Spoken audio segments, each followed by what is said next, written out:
Right, I'm going to do a leek and potato soup today. I was going to just do it fairly quick, but I think I might, like, you can fry the leeks and it's better. I wasn't going to, but I think I actually will. Just to go around in circles a wee bit. So this is a very simple soup, nothing to it.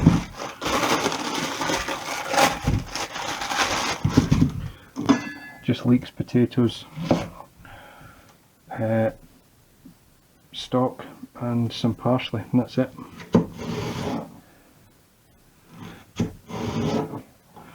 There's a few wee extra things you can do with it, but that's all I'm going to do.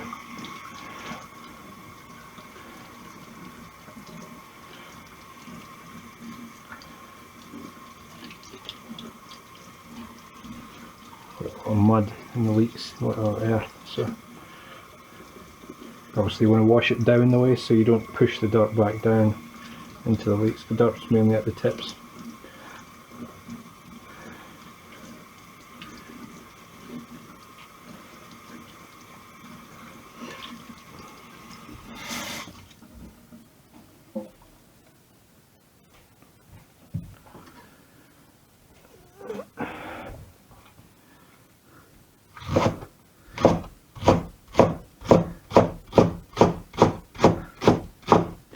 So if you want it to be a wee bit healthier, you don't have to fry the leeks. You can just chuck them straight in.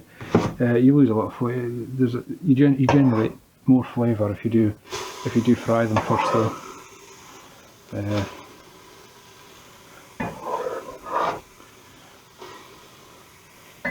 So do a wee mixture actually. Oil at the back.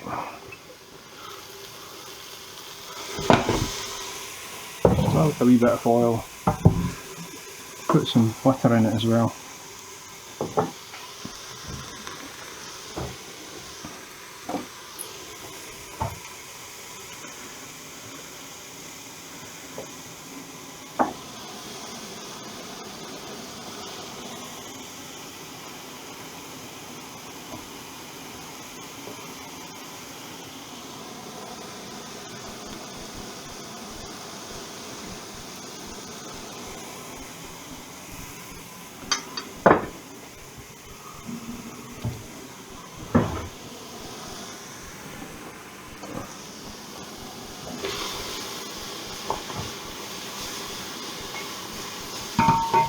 Just a medium heat for just gently fry them. You don't want too much colour and stuff in them. I'm not sure if I'll use both of these or just one.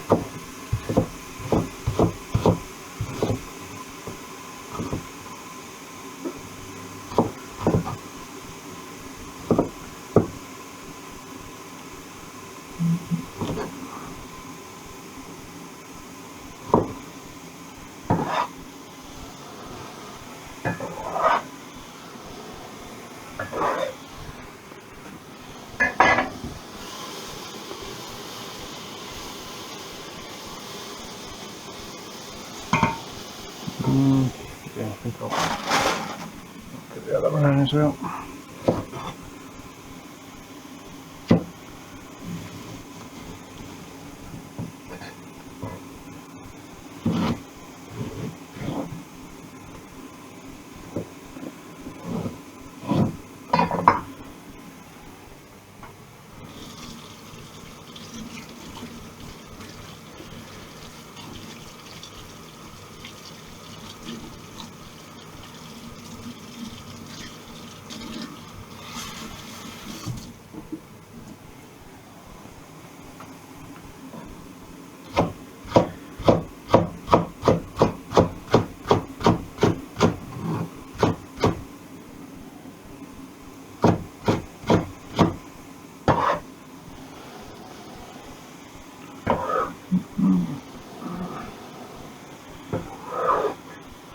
It's maybe a wee bit too much. It's like one's not enough and two is too much. but I'm not sure what I would use the half a leek for. So I don't want to just leave half a leek in the fridge. May as well just chuck it in.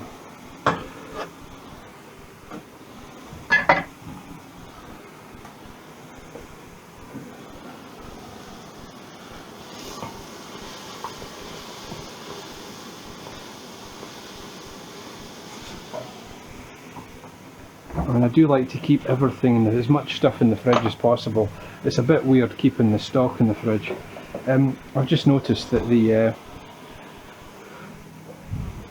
last box of the container of stock that I had, it doesn't last very long in the cupboard. It tends to go dark and claggy and clumps together. So I thought I'll just keep it in the fridge this time and see if it lasts a wee bit longer. But that is a dry ingredient that you should really just keep in the cupboard.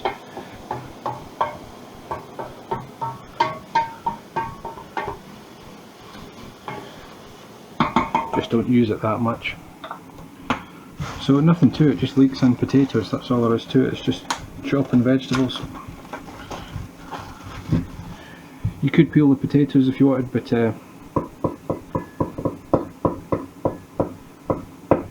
I'm not going to bother.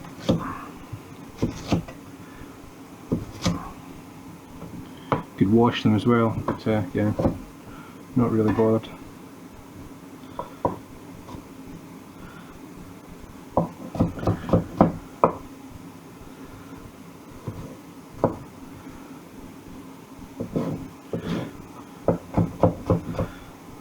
Just the smallest chunks.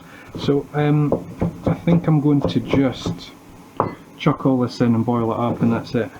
You could puree it at the end, you could put it through the food processor or put a blender into it. That's pretty good as well. And if you did that, if you did blend it at the end,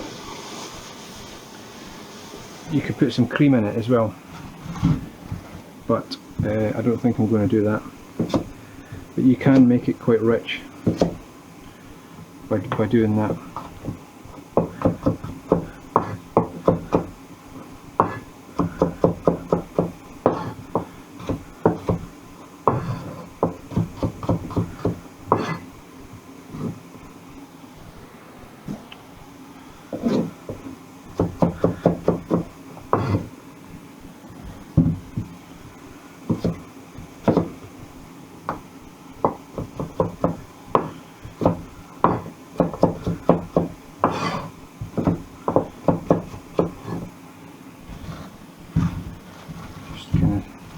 Chop them up any old way you like, it doesn't really matter.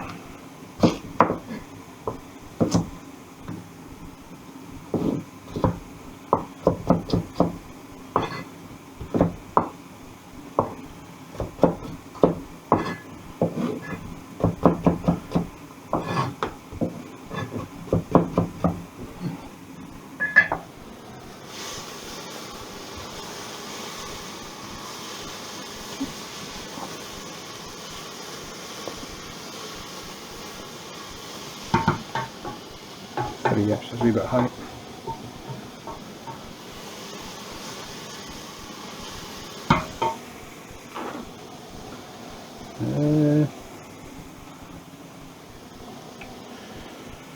Do one more potato, and that should be it.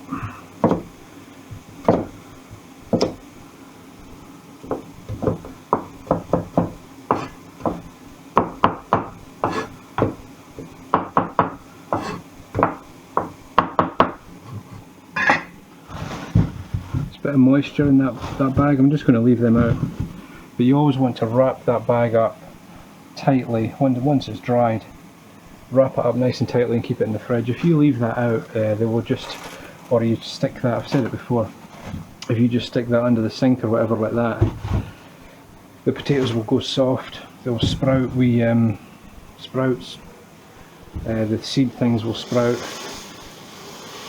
and they'll go mouldy in no time. They don't last. Keep them wrapped up tight and airtight and keep them in the bottom of the fridge, and they'll last for, I don't know, last couple of weeks. We're at the 18th of September, they're the 21st. They'll last way beyond that, they'll last a week beyond that, a couple of weeks beyond that, if you store them right. And that's the kind of thing, if you're cooking, if you're on your own, like I'm only going to use, you know, a third of that bag. But you see, you can't buy Maris Piper potatoes in a small quantity. It's only large quantities, which is a wee bit annoying. So I've got to think of something else to do with them. I'll do some mashed potatoes or something.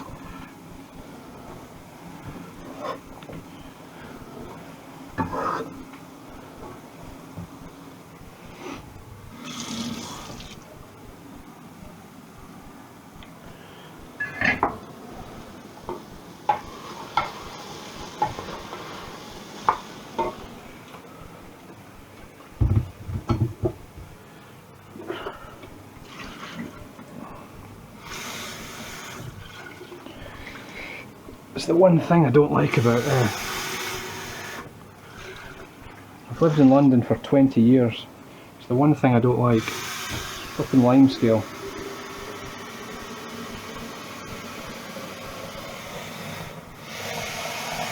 It's one of the things that I miss about Scotland, is the soft water.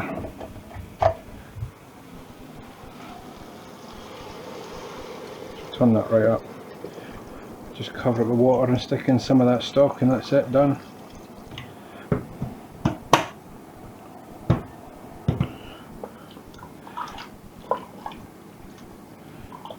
This was a really good purchase, this pressure cooker.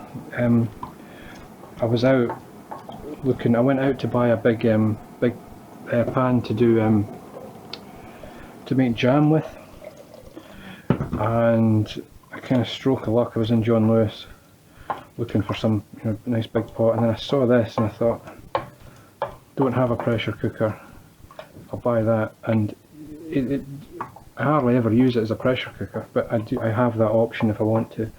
But just as a big pot to do large quantities, fairly, you know, relatively large quantities of food is very good. Because that'll be about 3 or 4 bowls of soup, that. And just kind of cover it, and then a bit more of water. I think that'll, you could take more water, you could put more water into it than that, but that's about right. I think maybe it's a wee bit more, rather than put a load of lime scale in it.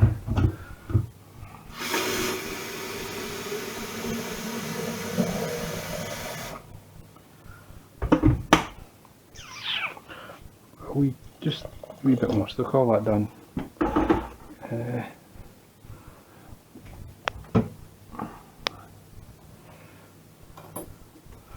Actually, I think there's a measuring thing on the side of that, is there? No, there we go. So it's almost, that's 2.5 litres. It's 2.5 litres of quantity, but obviously it's not 2.5 litres of liquid. Because of displacement. So I'm just going to stick some of this powdered stock in here. I should measure it, but I don't. I was going to look at that because it'll say 4 level teaspoons per litre, but that's not right. Because that isn't 2 litres, 2.5 litres of liquid, so that's not going to be right. So you probably want half that, so probably 2 level teaspoons. I don't know. Shake some into it like that. Bring it up to the boil and taste it, and we can add more if necessary. I think this is low salt, vegan, less salt, so I don't know how it's going to taste. But that's basically it. All I'm going to do now is just boil that up. So boil it. Once the potatoes are soft, it's done. And at the end I'll just chop through. I'll just chop all that parsley through. I'm thinking I'm just going to have it just like that. You could put the blender in it and you could blend it, and that's really nice. It would be nice and thick and rich. And then you could put cream into it as well after you've blended it. So you've got a couple of options, but I'm just going to have it. I quite like it like that. I quite like the chunks in it, and the kind of the thin broth with chunks through it. Quite like that. So What I'll do is bring it up to the boil, then taste it, because once it comes to the boil the stock will have melted fully through. Taste it, adjust any seasonings, because if it's less salt we may need a wee pinch of salt in it.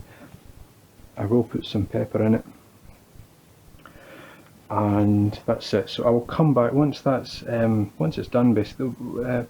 Yeah, once it's cooked I will come back. So it will just come to the boil until the potatoes are soft. Won't take long, 15 minutes or so, something like that. You don't want to boil it for too long, otherwise the potatoes will just crumble and disappear. So it shouldn't take too long. There's my camera gone. I will be back. Right. So I don't know how long that is. I think it's done. All I did was bring it up to the boil, turn it down. I added a wee bit more stock in, and I added a pinch of salt as well, because that's low salt stock.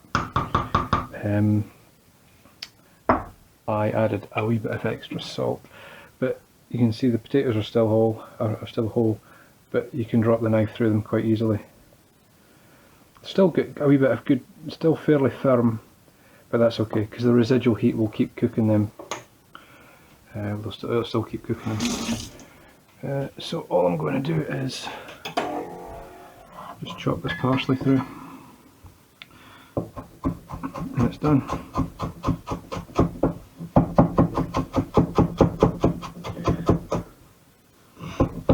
If you're putting it through the blender, or a hand blender, or the Magimix, or a liquidizer, you don't have to bother chopping the parsley.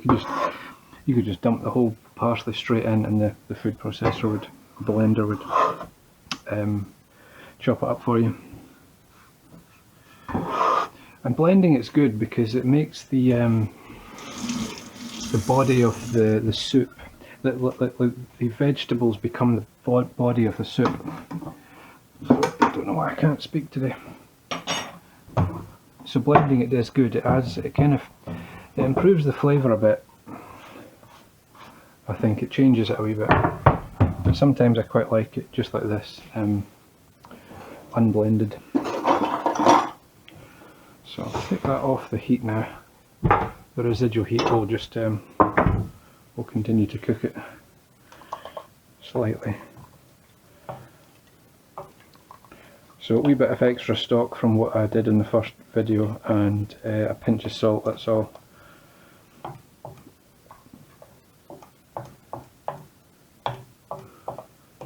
And you don't have to fry the leeks, but it does improve it, and especially if you use a bit of butter, it does make it, just add sweetness. It's nice.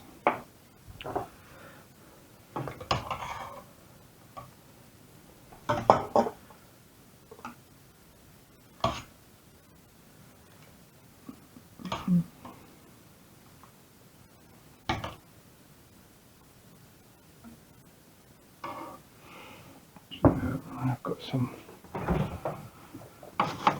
I'm going to do an experiment one day. I should kind of start doing that now actually, where I take a slice of bread, keep it in the fridge, and another slice of bread, and leave it out, and have a tomato out, one out and one in the fridge, and maybe a couple of strawberries. Some out and some in the fridge, and we can compare it and we can see how long they last, because I mean I keep everything. I mean this bread is not as good obviously if it's in a sealed plastic bag as it would be if I was to have left it out, but because I'm on my own cooking for one, it will go mouldy, even though this is a fairly small loaf. But things just keep better in the fridge, which if you're living on your own is quite important.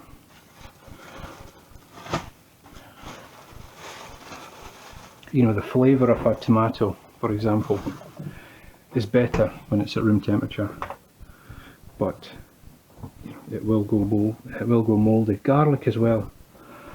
Somebody was saying to me, you're not supposed to keep garlic in the fridge, but I do. It's not a soup spoon, but it doesn't matter. But that's it. It's just a very simple leek and potato soup. You don't have to fry the leeks. You could just put leeks, potatoes, stock, and that's it if you want it nice and simple. Parsley, and then puree it if you want. Add some cream if you've pureed it, and that's done.